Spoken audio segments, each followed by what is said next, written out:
Hi, everyone. How's everyone doing today? All right, I know there's some full bellies in here, but how is everyone doing today? Let's go. All right, something I do before panels just to kind of brighten up the crowd. I know we've already started the day, but it's a simple manifestation that I practice every day, so I wanted to include you all in it. So I repeat after me. Today is going to be a good day. Today is going to be a good day. All right, one more time. Today is going to be a good day. Today is going to be a good day. And I know it's kind of a church vibe in here, but it's not. But say it like you're going to have to scream it to God or whatever deity you worship. Today is going to be a good day. Today is going to be a good day. Amazing. Hi, everyone. My name is Maria Gironas. My pronouns are they, them. I have messy hair and black jeans, and I had the distinct pleasure of being an advisor to ShowUp. And Matt is one of my favorite white people, is the way I like to joke about it. But I'm so happy to be here today to moderate a panel on social awareness. So without further ado, I'd love each of the panelists to introduce themselves one by one. So Elise. Hi, my name is Elise Zimmerman. My pronouns are she, her. I am a white brunette woman with glasses and tattoos. I am the senior social media campaigner at Everytown for Gun Safety. So I run our social media accounts at Everytown. Everytown is the largest gun violence prevention organization in the country. Hello. Oh, okay, it is on. Okay, yeah, it is. Hi, my name is Aiden Cohn-Murphy. I use he, him, his pronouns. I am a white man with black hair wearing jeans and a camo, jacket, I guess? Yeah, I think it's a jacket. Like a shacket is what I'm the vibe. And I am the founder of Gen Z for Change, which is one of the largest youth nonprofits in the country focused on getting young people involved in progressive organizing through social media. Hi, everyone. My name is Jacqueline O'Connell. I'm the owner and digital strategist at Bittersweet Media. We're a full-service marketing agency and artist management agency. My pronouns are they, them. I have blonde hair and a striped dress, and I'm excited to be here. My company also has the distinct honor of running socials for ShowUp. Yeah, we have many wonderful extensions of the ShowUp team here, so we're so happy to have each of you as well. So just to kick it off a little bit and just to set the tone of this conversation, I had the distinct pleasure of working at companies like YouTube, Reddit, advising for companies like Instagram, Twitter. There's yet been a platform that I haven't been able to get a certification for, let alone just obsessively use just for the sake of science. And I think, just to be frank, I love social media in the way that it's able to bring people together, in the way that it's able to amplify voices, and the way it's able to connect with communities. I've seen young children that are cancer patients talk to their favorite artists on Facebook Live. I've gotten the chance to see artists literally change voter registrations and, be able to learn through life on coming out. It's just a beautiful thing, and I think we're all each about passion in its own way. But the thing about loving something is, I think if you truly love something, you have to challenge it. You have to make sure it's better, and you have to make sure it's more inclusive and diverse as it moves on.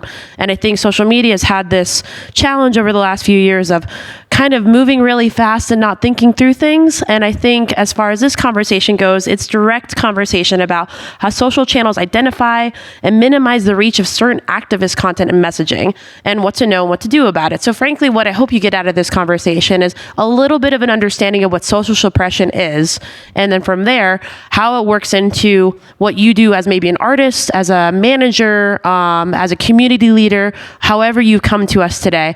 And if you have any questions for us, we're going to have a little bit of a Q&A at the end, where we're also wildly kind people. And feel free to approach us at any point during the discussion, during the rest of the conference today. But to kick it off, Jacqueline, we worked really closely over the past few months, kind of launching the ShowUp socials. And I think we both had our own thoughts on it in regards to how, our whole platform is elevating other platforms and incredible organizations. And it's been tough, So I wanted to know if you could kind of quickly define what social media suppression is, and how do you experience it within your work exactly? Absolutely. So I, as a white person, I don't have that problem, unfortunately, but a lot of marginalized communities deal with social media suppression, which is essentially the algorithm, which is a robotic coding system inside all of these platforms, decide that your content is going to be suppressed because it's too political or it's too social or it's too risque for very generic reasons, which Aiden will of course talk about.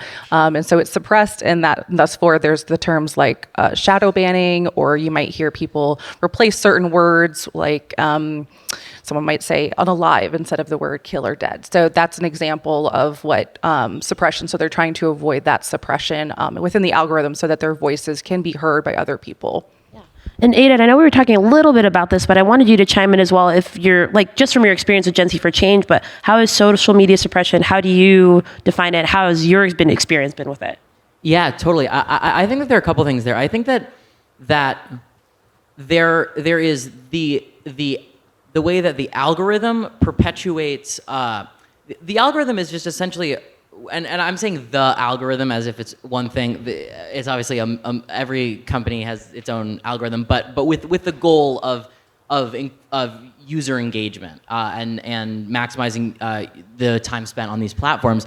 So I think that there's one way in which these companies, or these algorithms, are a reflection of existing inequalities or a reflection of suppression in society at large, where the content that does well under these algorithms are things that conform, that don't in any way challenge thinking. Or don't go outside the dominant, groups that are on these platforms.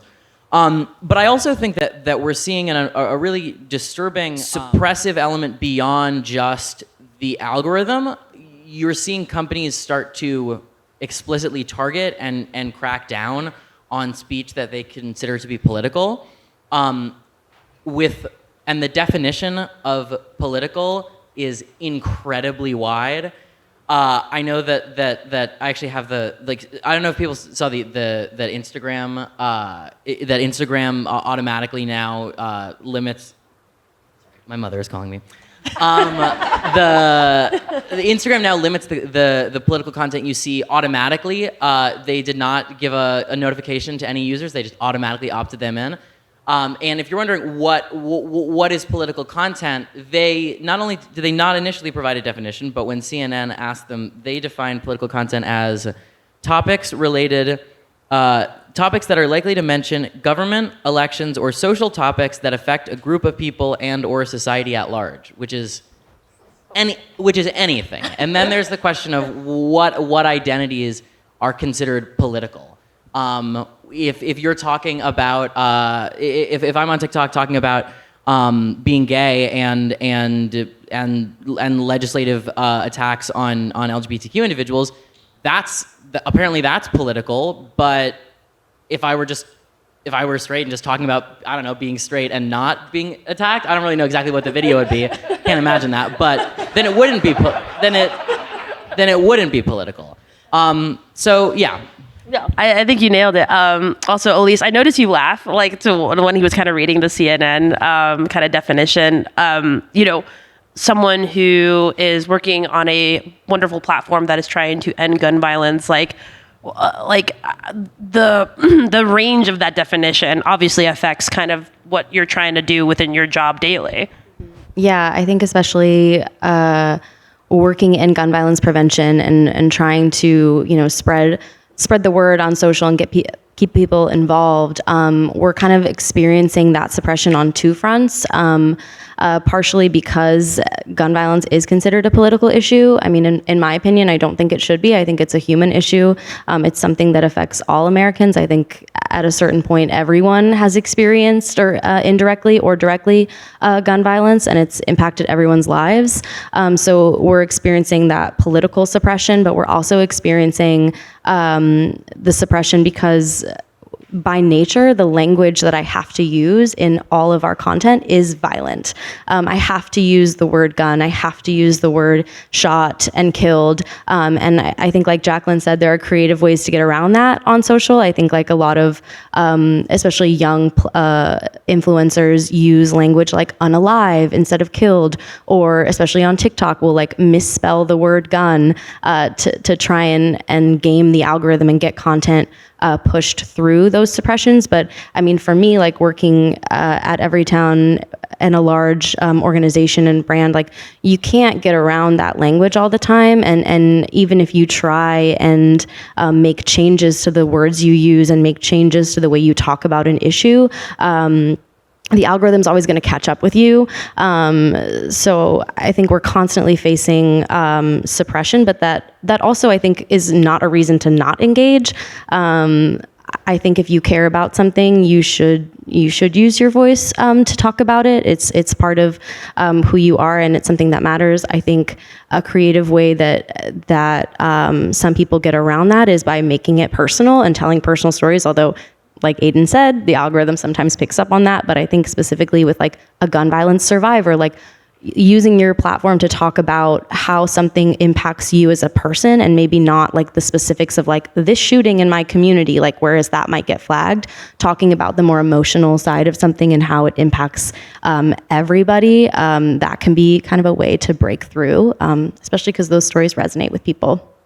Aiden? Yeah, I was just gonna say, I also just think that there's another risk of, even if you do figure out how to, even if we all successfully figure out how to break, to overcome the suppression of political speech. I mean, yeah, of specifically progressive political speech through these like using different words when we're referring to something, that inadvertently starts to stigmatize a lot of these topics. Where if these are affecting our greater language, like our use of language, which I think among Gen Z, like, I mean, I know my friends have said things like unalive, like while we're just speaking in person.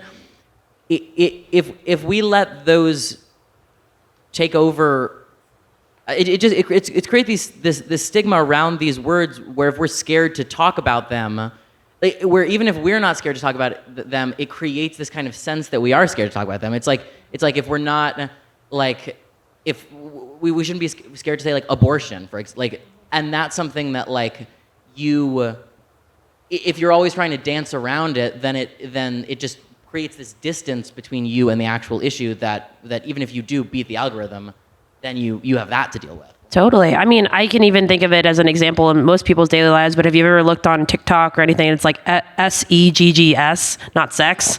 Like the amount of like children that are very wonderful that have like been like, do you guys have the segs talk? And I'm like, there's a couple of things here to Aiden's point. I think one thing is like there are sincere lines of language and generation that make it suddenly like only a certain one will understand it, and then it becomes unapproachable as far as reach goes. And then the other aspect of it to me is like, once again, to your point, like just truly amplifying it. Like if you can't even, like if you're a young person on social media and you see segs, not sex, like how are you supposed to have those conversations with important people in your life that, you know, could help you educate on this? But Aiden, do you want to comment on that? Things are weird on TikTok. Yeah. Things are very weird on TikTok. Yeah, exactly. But, you know, one of the things we want to try to get out of this panel today is kind of a live activation, if you will.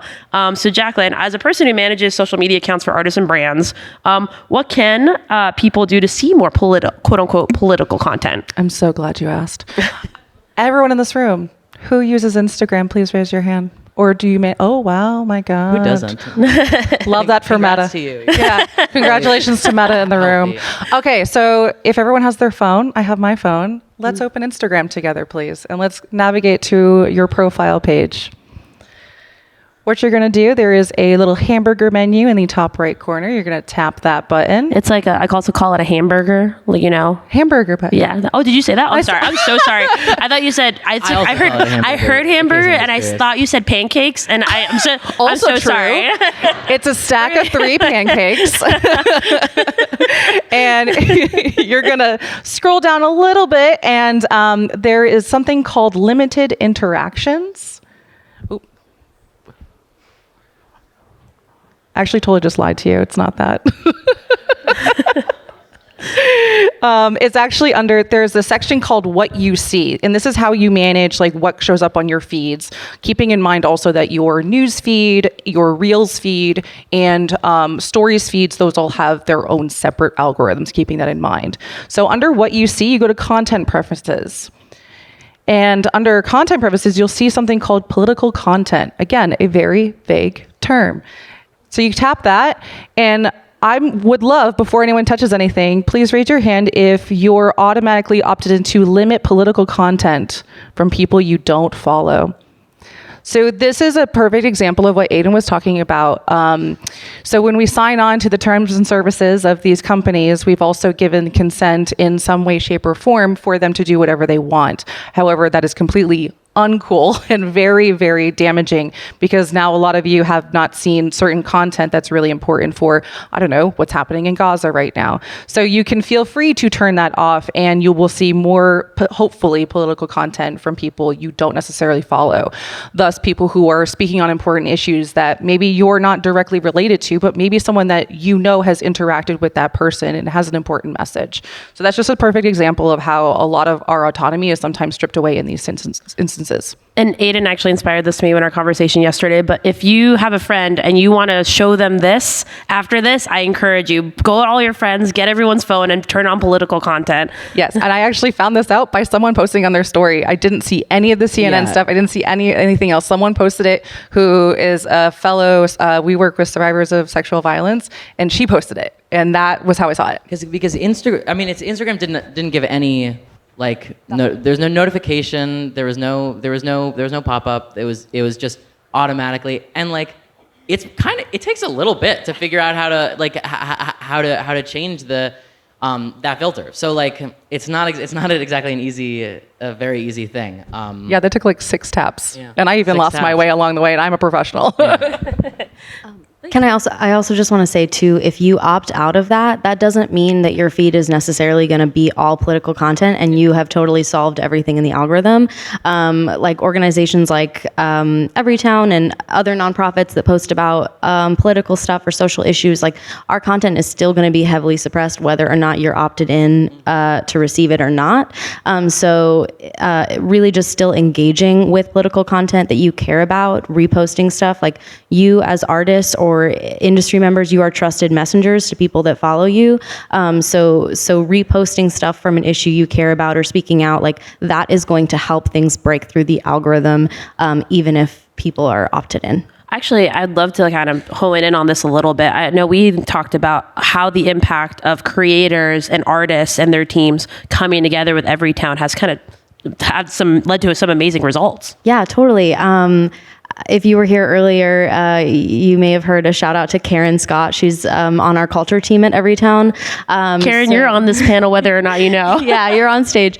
But so we have a culture team at Everytown, and they work with artists, they work with athletes, celebrities, influencers, all artists who want to get involved in this movement, who don't know how. And I think a large part of what we do is educate an artist about the issue and then help them decide where they want to plug into this work. Because this issue is huge and it touches every community differently. There are so many different types of gun violence. There's so many different solutions to end gun violence.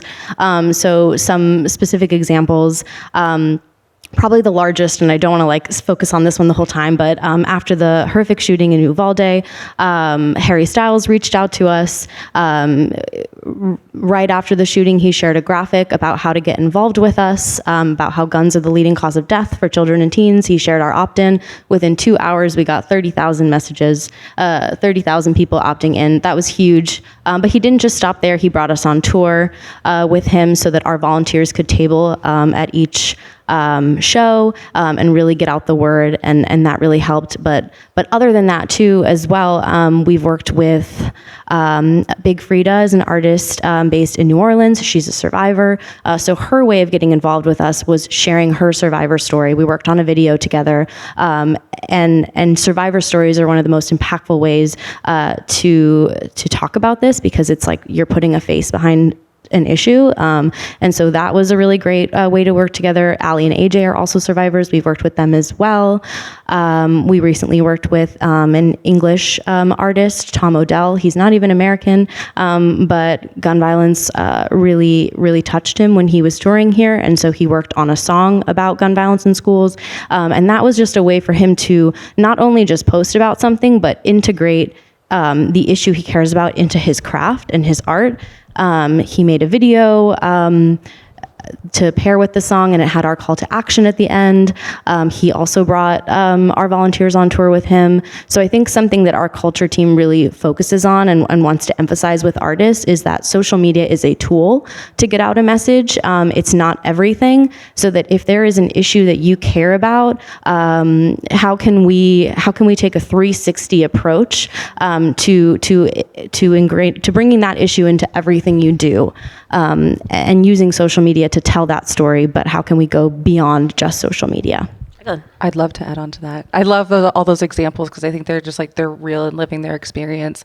I work on a management team with an artist called Cave Town. He is a very young queer neurodivergent audience, and so about almost a year ago we started something called This Is Home Project, and it essentially works as a mutual aid for all queer youth. So we will sometimes pay for someone's top surgery, and then Danny, who is on my team, will go and reach out to every single city that we have on tours and find a local queer youth center or nonprofit that's doing that work in that community and have them table at these shows and have resources available for these kids, young teenagers who are trying to come out to their family, trying to keep themselves safe in homes that maybe they don't feel safe.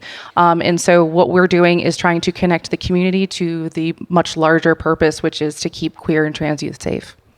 I think something to note, Aiden, I'd love to bring it back to you because what's interesting about Gen Z for Change is that majority of your team are creators themselves. So there's a bit of parallel with artists and brands. And I'm wondering if you can talk a little bit about kind of the challenges creators face with e.g. that would be probably similar to artists as far as using their voice and leveraging their platform. Yeah, totally. So just to provide a little bit more background, we're Gen Z for Change. We started and we still are a coalition of over 500 social media creators with a combined following of 500 million on TikTok alone.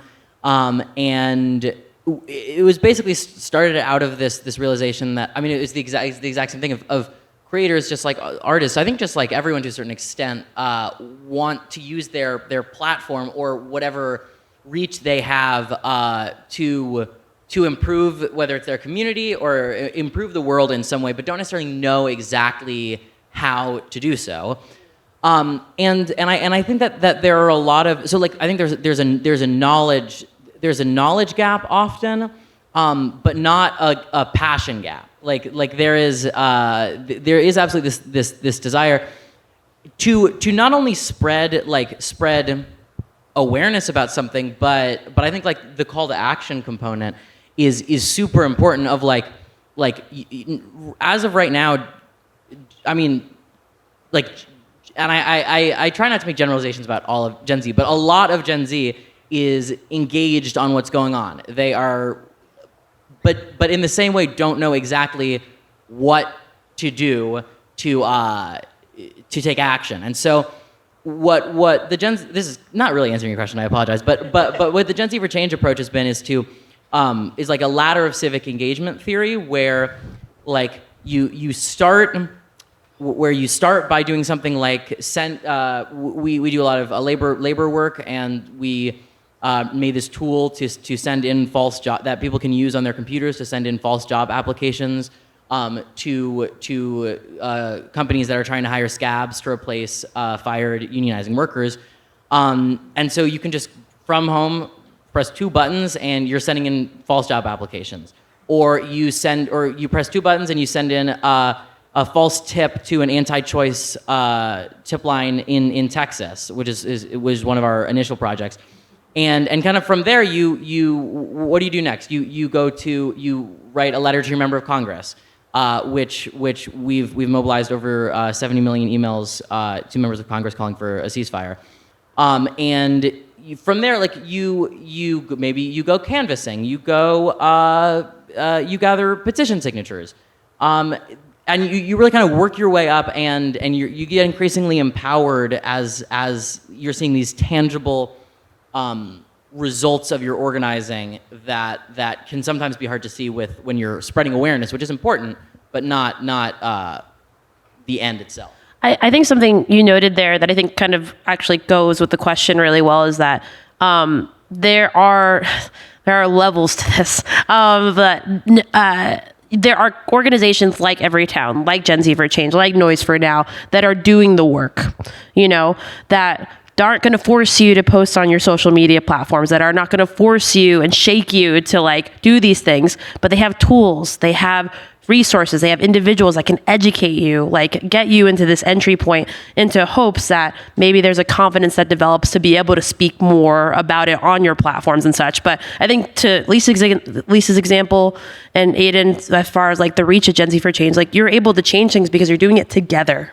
And I also think that just like as to go on what you said, like it's not a one size fits all approach. Is that like every creator is going to have. I mean, and most of this would apply to artists too. And we have a number of artists in our coalition. But they're going to have issues that they're particularly passionate about. They're going to have restrictions that like, for example, we have creators in our coalition who can't talk about certain issues because they're like, my parents follow my socials. They would not. They would be like, I whether it's like I still live with them, and they would be incredibly angry if I posted about this. Like, everyone is in a unique situation, and there is a lot of like, just you need to like. There's a lot of work that happens with creators to try to figure out what issue is you think is best for you to talk about, and what content style, what's going to resonate with your audience in a way that's not just like if you're just doing like a video that if you're a cooking creator and then you just do a video that's like here's like here's why I'm I don't know for some reason I can't think of any political issues now but if you're just talking about like any political issue, if it's super different from how people know you online, it's not going to perform as well because your followers are connected to the version of you that you've presented in your videos, and there's not an incentive to deviate from that in the algorithm or in terms of branding. So yeah. No, for sure. I also want to get to questions in a bit. So I'll ask you each one last question. How can people learn or get involved with your organization? I know each of you are part of an organization or volunteer or work, so I would love for you, Elise, want to kick it off? Sure.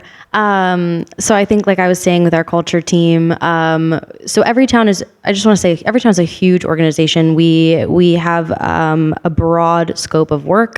We have a research team that puts out original research. We have a litigation team called Everytown Law. We have a survivor team that connects with gun violence survivors across the country. We have a community safety initiatives team that works with violence interrupters doing the work on the ground to disrupt cycles of violence. And we have our culture team. We have our field team that works with our volunteers. And so getting involved, you would connect directly with our culture team. Karen's in the room, but also you can email culture@everytown.org. But also working with our culture team, they want to meet you where you're at and help you if you're interested in gun violence. Also, it's okay if that's not your issue, but if gun violence prevention is something you are passionate about, like we want to help you speak about this and act on this in a way that is right for you. And like I said earlier, there's so many different kinds of gun violence, so there's so many different solutions. We're not just going to be like, hey, this is our federal CTA, please share it on your story. If that doesn't feel right to you to tell people to call their members of Congress, that's cool. That doesn't have to be your thing. We can help you partner with local violence interrupters. We can set you up with survivors to talk to. If you're a survivor yourself, we can help you tell your story. We work with survivors all the time on the best way to share their story. So there's so many ways to get involved with us. I would recommend specifically reaching out to our culture@everytown.org email, or you can come and talk to me or Karen after this. You can also just follow us on Everytown, at Everytown. We also have our Moms Demand and Students Demand grassroots legs of the organization. And you can also text READY to 64433 if you're not ready to get totally involved yet, but want to get on our list and hear about action updates. We do not have the same infrastructure. We're a team of about 20 college kids, high school kids, and recent graduates. But that being said, still a fully functioning national C4, C3, and PAC. So if they're like, we're a very ADHD team. I'm very ADHD. We're always focused on a million different issues and thinking about a million different things. Like, if anyone's interested in getting involved, come talk to me after, or you can email me at Aiden, spelled like it is up there because that's my name, at genzforchange.org, or you can check out our website. If you look it up, it'll come up. So. I don't have an organization, but I am here on behalf of my client, ShowUp.